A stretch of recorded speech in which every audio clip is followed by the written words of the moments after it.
ওর সাথে আমার প্রতিদিনই চিঠি দিয়ে নেওয়া হতো। ওকে কতবার বললাম আমার সামনে এসে দেখা করতে, ও কখনো করেনি। কেন করেনি জানি না। তারপর তারপর আর কি, বাবার বদলি হয়ে যায়, আবার ঢাকায় চলে যেতে হয়। তখন তো আর ফেসবুক হোয়াটসঅ্যাপ কিছুই ছিল না, তাই ওর সাথে আমার কমিউনিকেশন রাখাটা পসিবল ছিল না। আমি ওকে অনেক খুঁজেছি জানেন, কিন্তু পাইনি। আমার সবচেয়ে বড় আফসোসটা কি জানেন, যাকে আমি এতটা ভালোবেসেছি, যার মায়া এতটা পড়ে গিয়েছিলাম,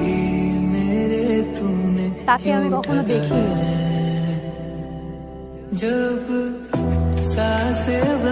আপনার চোখে পানি কেন?